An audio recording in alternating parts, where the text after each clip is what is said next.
விருது விழாவிற்கு இளம் நடிகைகளையே மிஞ்சிடும் அழகில் ஜோதிகா. இழப்பீடு பெற்ற இளையராஜா மஞ்சு பாய்ஸ் தயாரிப்பாளரிடம் இத்தனை கோடி வாங்கினாரா? தளபதி 69 படத்தில் ஹீரோயின் இவரா?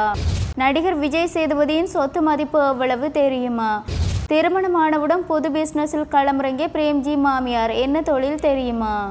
ஜோதிகா தமிழ் சினிமாவில் ஒரு காலகட்டத்தில் கொடி கட்டி பறந்த நடிகை. திரைப்பட பயணத்தின் உச்சத்தில் இருக்கும் போதே நடிகர் சூர்யாவை திருமணம் செய்து கொண்டு திருமண வாழ்க்கையிலும் கவனம் செலுத்தி வந்தார். இந்த நிலையில் ஜோதிகா மீண்டும் சினிமாவில் நடிக்க வந்தது பலதரமான படங்களில் நடித்து வருகின்றார். அதிலும் தமிழை விட ஜோதிகா தற்பொழுது நிறைய ஹிந்தி படங்களில் நடிக்க கவனம் செலுத்தி வருகின்றார். அவர் நடிப்பில் ஹிந்தியில் வெளிவந்த சைத்தான், ஸ்ரீகாந்த் ஆகிய படங்கள் மாபெரும் வரவேற்பை பெற்றது. அதோடு மலையாளத்தில் இவர் நடித்த காதல் தீகோர் படம் இவருக்கு மிகப்பெரிய பெயரை வாங்கி கொடுத்தது. அந்த படத்திற்கான சிறந்த நடிகை என்ற பிலிம் பேர் விருதை தட்டி சென்றுள்ளார். இந்த நிலையில் சமீபத்தில் இந்த விருது வழங்கல் விழாவில் கலந்து கொண்ட ஜோதிகா டிரெஸ் பார்த்து ரசிகர்கள் ஷாக் ஆகி வருகின்றனர். எப்பொழுதும் புடவையிலே வந்து அசத்தும் ஜோதிகா தற்பொழுது ஸ்மார்ட்டான ஒரு உடையில் வந்து பலரது கவனத்தையும் ஈர்த்துள்ளார். இது குறித்து பல ரசிகர்கள் தங்களுடைய கமெண்டையும் பதிவு செய்து வருகின்றார்கள்.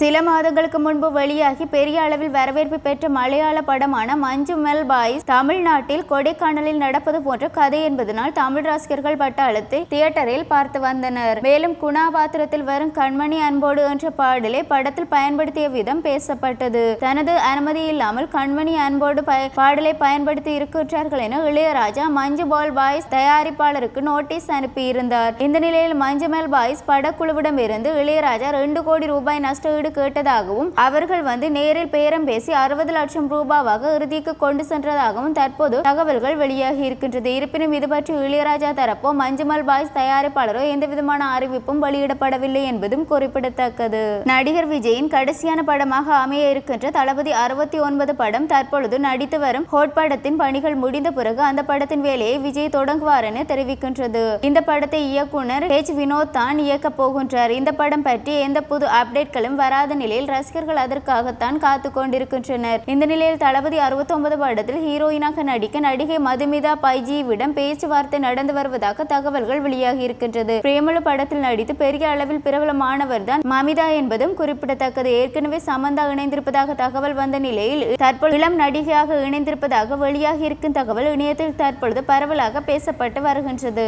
நடிகர் விஜய் சேதுபதி சொத்து மதிப்பு என்ன என்பதை இந்த பதிவில் பார்க்கலாம். தமிழ் சினிமாவில் முன்னணி நடிகராக வலம் வரும் விஜய் சேதுபதி தென்மேற்கு பருவக்காற்று படத்தின் மூலம் கதாநாயகனாக அறிமுகமானார். பின்பு அடுத்தடுத்து பல படங்களில் நடித்து முன்னணி ஹீரோவாகவும் ரசிகர்களின் மனதில் மிகப்பெரிய இடத்தை பிடித்துள்ளார். ஹீரோவாக மட்டுமன்றி வில்லனாகவும் நடித்து மாபெரும் வெற்றி பெற்று வரும் இவர் தனது 50வது படமான மகாராஜா படத்திற்கு சம்பளம் வாங்காமல் நடித்ததாகவும் படம் வெற்றியான பின்பு லாபத்தில் இருந்து பங்கு வாங்கிக் கொண்டதாகவும் கூறப்படுகின்றது. அடுத்தடுத்து கைவசம் பல படங்களை வைத்திருக்கும் இவர் சொத்து மதிப்பு தற்பொழுது வெளியாகி உள்ளது. நடிகர் விஜய் சேதுபதி ஜவான் மற்றும் மேரி கிறிஸ்துமஸ் படத்தில் 21 கோடி ரூபாய் சம்பளமாக பெற்றதாக கூறப்பட்டது. விளம்பர படங்களில் நடிப்பதற்கு ரூபாய் 50 லட்சம் வரை சம்பளமாக பெறுவதாகவும் கூறப்பட்ட நிலையில் இவருக்கு சென்னையில் கீழ்ப்பக்கத்திலும் எண்ணூரிலும் 2 வீடுகள் இருக்கின்றதாம். இது மட்டுமன்றி இவருக்கு 1.76 கோடி மதிப்பு மிக்க BMW கார் மற்றும் சுமார் 39 லட்சம் மதிப்புள்ள கார் ஒன்றும் சொகுசு கார் ஒன்றும் வைத்திருப்பதாக தகவல்கள் வெளியாகியுள்ளது. ஆடம்பர வீடு, சொகுசு கார், மாத வருமானம் என எல்லாம் சேர்த்து விஜய் சேதுபதியின் சொத்து மதிப்பு ரூபாய் 175 கோடியை தாண்டும் என்று கூறப்படுகிறது.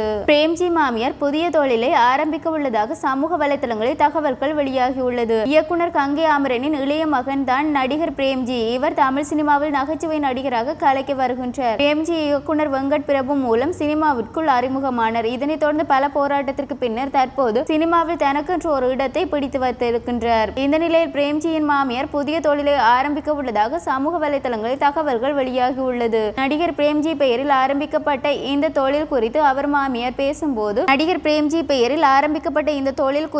மாமியார் பேசும்போது பேசும்பொழுது பிரேம்ஜி மாமியார் மசாலா என பெயர் வைக்க அவர்தான் காரணம். எங்களுடைய சொந்த ஊர் சேலம். நாங்கள் பெரிய விவசாய குடும்பத்தை சேர்ந்தவர்கள். எங்களுக்கு தேவையான மசாலாக்கள் அனைத்தையும் நாங்கள் வீட்டிலேயே செய்து கொள்வோம். இந்துவிற்கு திருமணமான பின்பு வீட்டில் செய்த மசாலாக்களை நாங்கள் அவருடைய வீட்டுக்கு அனுப்பி வைத்தோம். இது பிரேம்ஜி தம்பிக்கு மிகவும் பிடித்து விட்டது. இதனால் தான் தற்பொழுது மசாலா செய்யும் தொழிலை ஆரம்பித்துள்ளோம் என பேசியிருக்கின்றார். இது குறித்து இந்து கூறுகையில், எனக்கு பெரிதாக சமைக்க தெரியாது. எங்களுடைய மசாலாக்கள் தரம் நன்றாக இருப்பதனால் பிசினஸ் நன்றாக வளர்ந்து வருகின்றது. பிரேம்ஜியும் இந்த மசாலாக்களை விரும்பி சாப்பிடுவார் என பேசியுள்ளார். இந்த செய்தி சமூக வலைதளங்களில் வைரலாகி வருகின்றது.